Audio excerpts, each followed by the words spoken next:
Welcome friends, hope you are doing good. इस video में हम Moody's certification in commercial credit के सारे वॉल्यूम्स को देखेंगे और आज पहला चैप्टर भी शुरू करेंगे। तो यहाँ पे आप सबको विजिबल है कि जो टोटल वॉल्यूम्स हैं वो 10 पार्ट्स में डिवाइडेड है। जो पहला पार्ट है the commercial corporate credit landscape in India. Second volume is regarding fundamentals of credit risk rating and appraisal process.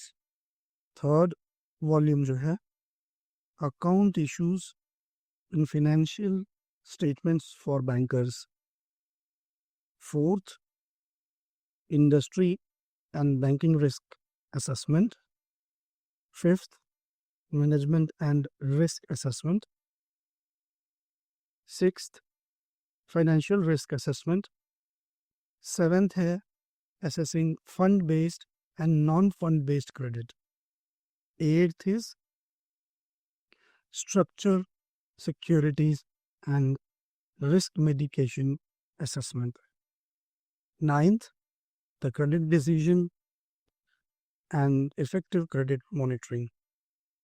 10th, commercial banking problem, credit NPA management. So in this volumes में basically सारा जो study material है या जो matter है वो distributed है। एक एक करके हम सारे चैप्टर्स को देखेंगे। एक वॉल्यूम में फर्दर फिर कई चैप्टर्स एंड देन सब चैप्टर्स भी होंगे। So starting from volume number 1, the commercial और corporate credit landscape in India. आइए देखते हैं कि इसके अंदर कितने चैप्टर्स या सब चैप्टर्स हैं। यहाँ पे हम लोग देख रहे हैं कि ये जो पहला वॉल्यूम था उसके अंदर 3 चैप्टर्स आपको दिख रहे हैं। Overview of commercial corporate credit, role of RBI and legal due diligence, types of credit facilities for corporate borrowers. So इस जो पहला चैप्टर है इसके जो 3 स्टडी मटेरियल्स सब चैप्टर्स हैं वो है importance of banks in India and credit in the economy, then the role of commercial or corporate credit, classification of commercial borrowers। एक एक करके इन तीनों को हम लोग देखेंगे।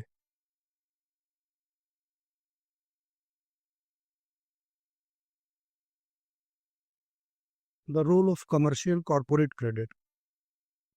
बड़ी कंपनी हो या छोटी कंपनी हो, उसके जितने भी फाइनेंशियल नीड्स हैं, जो भी रिक्वायरमेंट है, उन सब का के लिए जो फाइनेंसेस, जो पूंजी, जो पैसा चाहिए वो खुद वो जनरेट कर ले या उनके ओनर इक्विटी पूंजी वो लगा दें, ऐसा हर बार पॉसिबल नहीं होता है।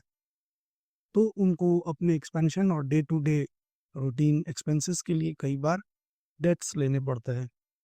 ये जो डेट है ये उनकी जो रिक्वायरमेंट है इसको पूरा करने के लिए वो 2 तरीके के रास्ते अपना सकते हैं। पहला रास्ता जो है वो banks and non banking financial companies से वो लोन ले सकते हैं। दूसरा रास्ता सिक्योरिटी मार्केट का है। तो जो ये सिक्योरिटी मार्केट का रास्ता है ये डिपेंड करता है साइज पे, उस कॉरपोरेट के साइज पे। अगर वो बड़ी कंपनी है तभी वो सिक्योरिटीज मार्केट में ये फंड रेज कर सकती है। अगर ये रेज फंड्स में शॉर्ट टर्म रिक्वायरमेंट के लिए तो कमर्शियल पेपर्स, प्राइवेट प्लेसमेंट्स के थ्रू वो रेज कर सकती है। और अगर लॉन्ग टर्म के लिए पैसे की ज़रूरत है तो फिर वो बॉन्ड्स के थ्रू रेज कर सकती है। यहाँ पे एक चीज़ वर्थ मेंशनिंग है कि इंडियन जो भी कॉरपोरेट्स हैं up to 1990s 70% of total credit was provided by these banks, which gradually after liberalization reduced to 38% by 2017। India में बैंकिंग 2 तरीके से डिस्ट्रीब्यूटेड है। One is retail banking, second one is commercial and corporate banking. Retail banking जिसमें individuals को हम loan देते हैं, small ticket loans होते हैं, जो credit card, personal loan, business loan, इस तरीके का लोन होता है। ये कई इंडिविजुअल्स में डिस्ट्रीब्यूटेड रहता है, तो ये रिस्क भी यहाँ पे डाइवर्सिफाइड होता है, स्मॉल टिकट नेचर होता है लोन्स का, जबकि कमर्शियल एंड कॉरपोरेट बड़े साइज के लोन्स होते हैं। यहाँ पे अगर कुछ लोन भी अगर बैड शेप में चले जाते हैं तो बैंक की प्रॉफिटेबिलिटी पे बहुत बड़ा क्वेश्चन मार्क आ सकता है। Investment banking deals with mergers and acquisition या कैपिटल रेजिंग। कोई बिजनेस है वो कैपिटल रेज करने के लिए अपनी इक्विटी को डाइल्यूट कर रहा है या वो लिस्टेड कराना चाहता है या मर्जर या एक्विजिशन में जाना चाहता है, तो investment banking deals with this. अब हम लोग देखेंगे importance of banks and credit in the economy. जैसा कि हम सारे समझते हैं और पीछे हमने देखा कि जो भी कॉरपोरेट्स हैं उनकी सारी रिक्वायरमेंट्स, उनके सारी फिनेंशियल रिक्वायरमेंट्स की पूर्ति या तो वो खुद से या उनके ओनर खुद से नहीं कर सकते, उसके लिए उन्हें डेट की ज़रूरत पड़ती है। तो जब डेट की ज़रूरत पड़ती है तो उसमें रोल आता है बैंकर्स का। लेकिन बैंक जो उनको हेल्प करेगा, ये पैसा लाएगा कहाँ से? ये पैसा लाता है बैंक डिपॉजिटर्स से, कॉमन पीपल से, जो सेविंग करके ये पैसा बैंक्स को देते हैं। देन बैंक्स इसको प्रोडक्टिव यूज में लगाते हैं, जो फैक्ट्रीज को देके, कोई इंडस्ट्री को देके, जिससे वो फ्रूटफुल कुछ कंट्रीब्यूट कर पाए नेशन की जीडीपी में। इससे ओवरऑल इकोनॉमी में कैपिटल मोबिलाइजेशन का अपॉर्चुनिटी मिलती है। और अगर नेशन को अपने जीडीपी को एनहांस करना है तो कैपिटल की ज़रूरत है, और कैपिटल अनलिमिटेड नहीं है, तो कैपिटल को मोबिलाइज करने में बैंक एक बहुत बड़ा रोल प्ले करता है। क्योंकि ये जो छोटे छोटे पैसे जो लोग बचा पाते हैं, जनरल पब्लिक, इनके पास इतना भरोसा हो पाता है बैंक पे, इतना ट्रस्ट कर पाते हैं कि वो पैसा वापस से वो सिस्टम में बैंक को देते हैं, जो प्रोडक्टिव यूज में होता है। अदरवाइज ये क्या होता है, ये पैसा वही उन्हीं के पास किसी बेड के तकिए के नीचे पड़ा रहता और कोई इसका प्रोडक्टिव यूज नहीं हो पाता। दूसरा क्या एक काम करते हैं bankers, provide finance and credit. Credit is a contractual agreement in which borrower receives something of value now and agrees to pay the lender some date in future, generally with interest. तो as a banker हम किसी borrower को आज कुछ value की चीज़ दे रहे हैं, जिसके बदले में वो मुझे एक फ्यूचर डेट पे, ईएमआई की डेट पे, रिपेमेंट की डेट पे इंटरेस्ट के साथ वो पैसा मुझे वापस करेगा। बैंकिंग भी एक बिजनेस है और बिजनेस का अल्टीमेट गोल है प्रॉफिट अर्न करना, ना कि नुकसान करना। तो हम ऐसी जगह पैसे को लिंक कर पाएँ जहाँ से कुछ अर्निंग्स हम अर्न करके अपने स्टेक होल्डर्स के लिए ले आए। अब इस अर्निंग को लाने के लिए बैंकिंग एक ऐसा बिजनेस है जहाँ जिस प्राइस पे भी, जिस रेट ऑफ इंटरेस्ट पे हम लैंडिंग करना चाहेंगे, कोई ना कोई बोरोवर मिल जाएगा। बट जब वो इंटरेस्ट बढ़ता जाता है तो रिस्क भी बढ़ता जाता है। कैसे? क्योंकि जो एक अच्छा बोरोवर है वो कम रेट ऑफ इंटरेस्ट पे उसको कहीं ना कहीं और से लोन मिल रहा होगा। अगर आप किसी को हायर रेट ऑफ इंटरेस्ट पे दे रहे हैं, इसका मतलब कहीं ना कहीं ये है कि उसको कम रेट ऑफ इंटरेस्ट पे लोन नहीं मिल रहा है और वो एक रिस्की बोरोवर हो सकता है। उसके सिविल स्कोर या डिफरेंट पैरामीटर्स पे वो क्राइटेरियाज पे फुलफिल नहीं हो पा रहा, जिससे वो सस्ते दरों पे उसको लोन मिल सके, इसलिए वो महंगे दर पे भी लोन लेने को एक्सेप्ट कर रहा है। इम्पॉर्टेंट है कि हमें कितना क्रेडिट रिस्क लेना है, क्रेडिट रिस्क को मेजर करना है, willingness of the borrower and capability of the borrower को जज करना है कि क्या वो पे कर पाएगा पैसा। और यहाँ पे एक और टर्म आ रहा है, net interest margin. What is net interest margin?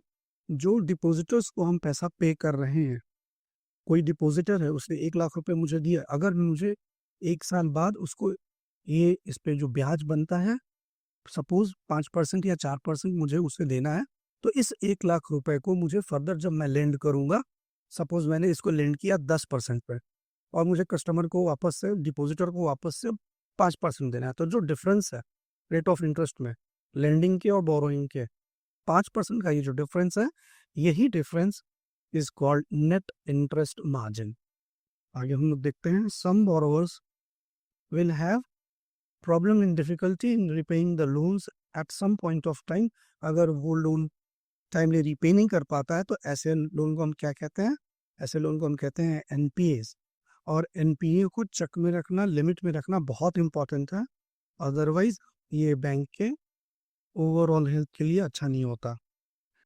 Run on a bank मतलब क्या?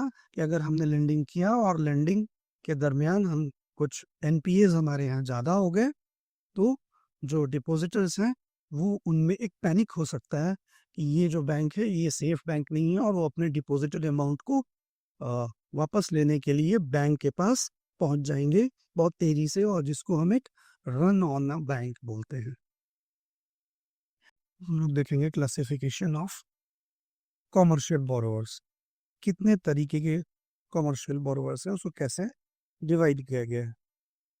बेसिकली ये 4 तरीके के हैं। जो पहला है वो है सोल ट्रेडर और the sole proprietorship.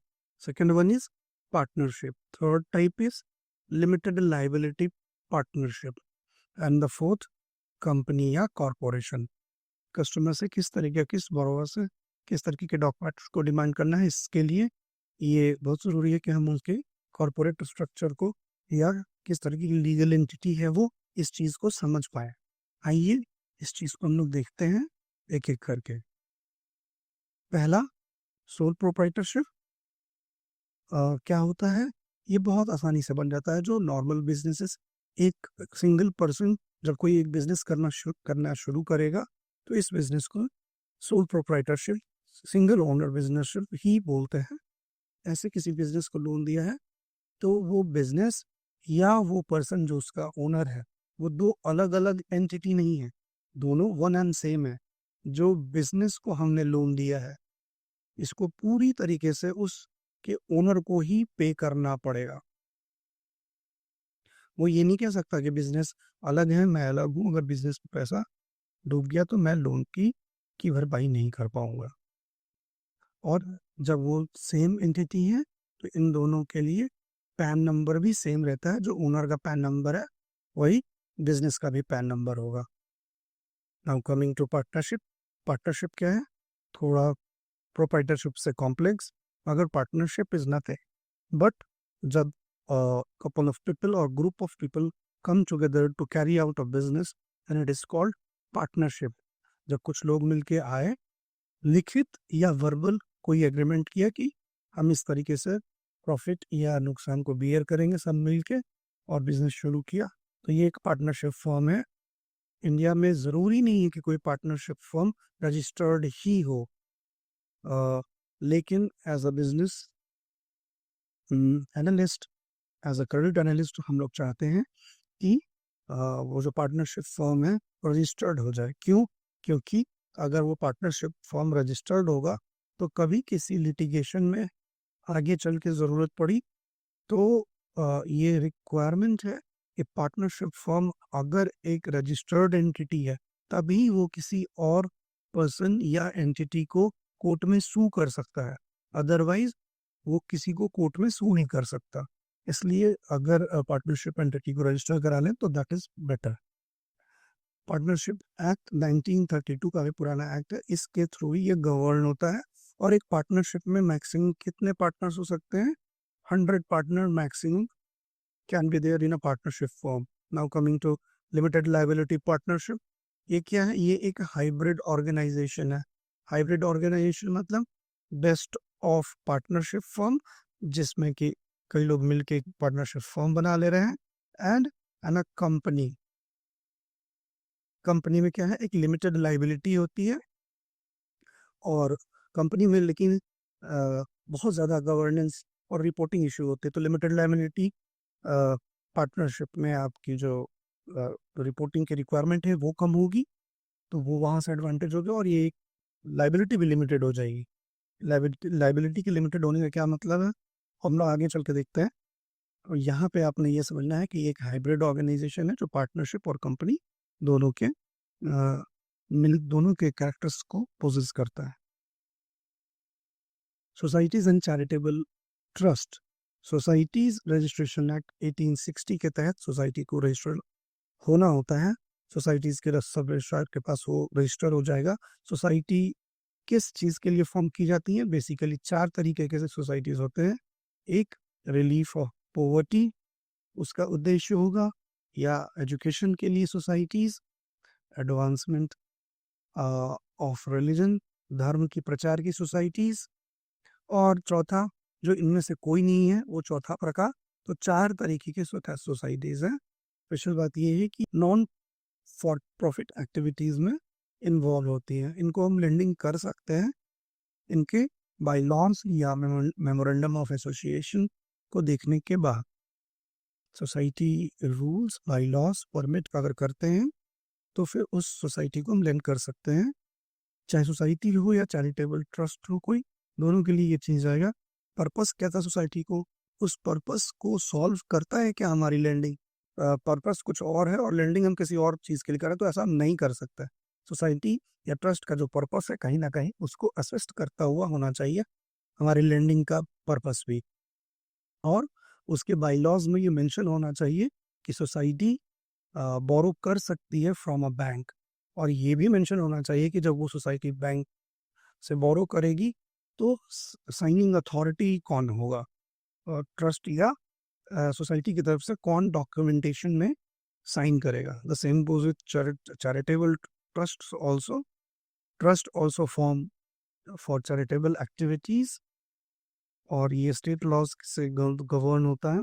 Now coming to private limited companies. Private limited companies क्या है कि एंड में प्राइवेट लिमिटेड वर्ड लगा हुआ, कोई प्राइवेट लिमिटेड कंपनी है, इसको रजिस्ट्रार ऑफ कंपनीज के साथ रजिस्टर कराना पड़ता है। और क्या रिक्वायरमेंट है, इन सारे लोगों ने शुरू में बिजनेस के लिए जो पूंजी लगानी है, जो कैपिटल इन्फ्यूज करना है, उसका मिनिमम थ्रेशोल्ड है 1 लाख। मान लो 5 या 7 लोगों ने एक बिजनेस शुरू करा, एक, और उन्होंने जो बिजनेस शुरू किया है वो एक फॉर्म नहीं है, वो एक प्राइवेट लिमिटेड कंपनी फॉर्म करके बिजनेस करना चाहते हैं, तो कम से कम उनको जो इनिशियल कैपिटल इन्फ्यूज करना पड़ेगा दैट वुड बी 1 लाख। अब नाउ ये मिनिमम कितने लोगों से शुरू कर सकते हैं प्राइवेट लिमिटेड फर्म, इसमें 2 मेंबर्स भी रहेंगे तो ये शुरू हो जाएगा। और ज़्यादा से ज़्यादा कितने लोग मिलके एक प्राइवेट लिमिटेड कंपनी में कितने मैक्सिमम लोग हो सकते हैं, तो limit is of 200। 200 maximum share holders हो सकते हैं, और मिनिमम 2 लोग का होना रिक्वायर्ड है। कितने तरीके के होते हैं, तो जो भी हम देखेंगे प्राइवेट लिमिटेड कंपनी और लिमिटेड कंपनी, ये सारे कंपनीज 5 तरीके से बेसिकली बताए जाते हैं। 5 तरीके के company: limited by share, limited by guarantee and having share capital, limited by guarantee, having no share capital, capital unlimited company, and unlimited company not having any share capital, and this is having share capital. देखिए, चाहे वो limited company हो या company हो, इन जब भी company की बात करता है तो आपने ये देखा कि प्राइवेट लिमिटेड कंपनी 2 लोगों से मिलके भी बन सकता है, और मैक्सिमम 200 लोगों से मिलके मिल बन सकता है। इसको रजिस्टर कराना पड़ता है सब रजिस्ट्रार ऑफ कंपनीज के साथ। वहाँ पे memorandum of association and article of association को बेसिकली रजिस्टर कराते हैं। मेमोरेंडम ऑफ एसोसिएशन में मेंशन रहता है कि उद्देश्य क्या है, ब्रॉड गाइडलाइंस क्या हैं, वो बाहर वालों को बताता है मेमोरेंडम ऑफ एसोसिएशन कि कंपनी किस चीज़ में के लिए बनी है, किस तरीके से ये काम करेगी। और आर्टिकल ऑफ एसोसिएशन होता है जिसमें ये मेंशन होता है कि internal rules and guidelines company चलाने की क्या होंगी, वो आर्टिकल ऑफ एसोसिएशन में मेंशन होता है। अब ये जो रकम है प्राइवेट लिमिटेड का मतलब ही ये हुआ कि ये जो कंपनी है, ये जिनके पास शेयर है वो इसको फर्दर ट्रेड नहीं कर सकते, इसको बेच नहीं सकते आगे किसी को, वो रेस्ट्रिक्टेड है। दूसरी चीज कि अगर कल को बिजनेस और रीजन लॉस में जाता है या किसी भी रीजन से वो लिक्विडेशन की तरफ जाना पड़ता है, तो इस कंपनी में जो शेयर होल्डर्स है उनकी जो लायबिलिटी है वो लिमिटेड है। क्योंकि अभी हमने देखा प्रोप्राइटरशिप में अगर बिजनेस और जो प्रोप्राइटर है, जो ओनर है, बोथ आर म्यूचुअली सेम, उनकी लीगल एंटिटी डिफरेंट नहीं है, तो अगर बिजनेस को अगर कोई लोन लिया है तो प्रोपराइटर ओज दैट, मतलब उसको सारे पैसे चुकाने पड़ेंगे। But here in private limited companies क्या होता है कि अगर अगर हम पहले तरीके की कंपनी की बात करें, या private limited company limited by shares, मतलब शेयर जितने रुपए का अलॉट हुआ है उस ओनर को, जितने रुपए का उसका शेयर है उस कंपनी में, बस सिर्फ उतने रुपए तक ही उसकी लाइबिलिटी है। जो उसने उतने पैसे उसको दे दिए, अगर कंपनी को जो नुकसान होता है या कंपनी का जो लोन है उसमें उससे ज़्यादा उसका कंट्रीब्यूशन करने का कोई ज़रूरत नहीं है, यानी कि जो जो लाइबिलिटी है वो लिमिटेड है। नाउ इसमें limited by guarantee and limited by guarantee, having share capital and having no share capital. ऐसा भी हो सकता है कि जो नॉर्मल केवल शेयर के अमाउंट तक जो लाइबिलिटी लिमिटेड थी, इसको बढ़ा के जब कंपनी में जब कंस्ट्रक्ट करी जा रही है, इनकॉर्पोरेट करी जा रही है, तो उसमें फर्दर जो शेयर होल्डर्स हैं वो बोले कि नहीं, हालांकि शेयर हमने 5 लाख रुपए या 10 लाख रुपए या 1 करोड़ रुपए का शेयर है हमारा इस कंपनी में, बट हम अपनी लाइबिलिटी को एक्सटेंड करते हैं और हमारी गारंटी हम प्रोवाइड करते हैं अप टू 5 करोड़ रुपीज और सपोज एनी अमाउंट। तो यहाँ पे लाइबिलिटी जो है वो लिमिटेड हो जाएगी बाई गारंटी। तो जहाँ तक गारंटी का अमाउंट है वहां तक लाइबिलिटी लिमिटेड हो जाएगी। वही अब ये जो गारंटी लिमिटेड है इसमें चाहे तो शेयर कैपिटल हो या नहीं हो, ये इस तरीके के बेसिस पे फर्दर डिवीजन है यहाँ पे। Now, ये जो है unlimited company, this is very rare, जो कि अनलिमिटेड कंपनीज एग्जिस्ट करती नहीं है। यहाँ पे मेंशन है हमने, unlimited companies are relatively uncommon. So ये मैंने थोड़ा सा आइडिया दिया आपको प्राइवेट लिमिटेड कंपनी के बारे में, क्योंकि इसके बारे में आगे भी और डिटेल में बार बार ये आता रहेगा। तो चाहे वो प्राइवेट लिमिटेड कंपनी हो या लिमिटेड कंपनी हो, इसमें एक बेसिक चीज़ें जो टाइप्स हैं वो सेम है। यहाँ पे देखिए, company limited by share, company limited by guarantee having share capital, limited by guarantee having no share capital, public limited, public unlimited company. तो unlimited companies are rare to found. Now public unlimited company not having share capital. अब limited company और unlimited company में क्या फ़र्क आ गया? जैसा basic फ़र्क आप वो समझिए ही कि जो अ, जो यहाँ पे शेयर्स हैं ये ट्रेड किए जा सकते हैं, ये स्टॉक एक्सचेंजेस पे लिस्ट किए जा सकते हैं और ट्रेड किए जा सकते हैं। मिनिमम पेड अप कैपिटल जहाँ प्राइवेट लिमिटेड में 1 लाख था, यहाँ पे 5 लाख रुपीज़ रिक्वायर्ड है एक लिमिटेड कंपनी के लिए। जहाँ वहाँ पे प्राइवेट लिमिटेड में सिर्फ 2 लोगों से कंपनी खोली जा सकती थी, यहाँ पे रिक्वायरमेंट है 7 के, 7 लोग मिनिमम होने चाहिए एक पब्लिक लिमिटेड कंपनी को कंस्ट्रक्ट करने के लिए। नेक्स्ट हम लोग देखेंगे 1 पर्सन कंपनी। 1 पर्सन कंपनी क्या है? जैसे यहाँ पे प्राइवेट लिमिटेड में 2 लोग मिनिमम रिक्वायरमेंट थी किसी कंपनी को ओपन करने के लिए, या कोई एक पर्सन जो कि एक तरीके से प्रोप्राइटरशिप उसको खोलना पड़ता, वो प्रोप्राइटरशिप में ना जा करके एक कंपनी भी खोल सकता है, उसको 1 पर्सन कंपनी बोलते हैं। यहाँ भी 1 पर्सन कंपनी को उन्हीं 5 टाइप्स में डिवाइड किया गया है। Section 8 of a company, Section 8 of company is established to set up non-profit organization। जो ट्रस्ट और चैरिटेबल ट्रस्ट या सोसाइटीज की बात करी जा रही थी वही, अगर कंपनी नॉन प्रॉफिट ऑर्गेनाइजेशन के लिए कंपनी इस्टेब्लिश करी गई हो, वो आर्ट, साइंस, सोशल वेलफेयर और या रिलीजन के लिए, तो सेक्शन 8 के अंदर इस्टेब्लिश्ड कंपनीज बोली जाएंगी। आइए समझते हैं holding company and subsidiary. Holding या सब्सिडरी किसी को बोलेंगे अगर यहाँ पे कोई भी कंपनी हो, company A and company B, यहाँ पे अगर एक कंपनी का दूसरी कंपनी में शेयर होल्डिंग 50% से ज़्यादा है, तो जो जिस कंपनी में होल्डिंग है वो सब्सिडरी होगी, और जिस कंपनी का होल्डिंग है वो होल्डिंग कंपनी बोली जाएगी।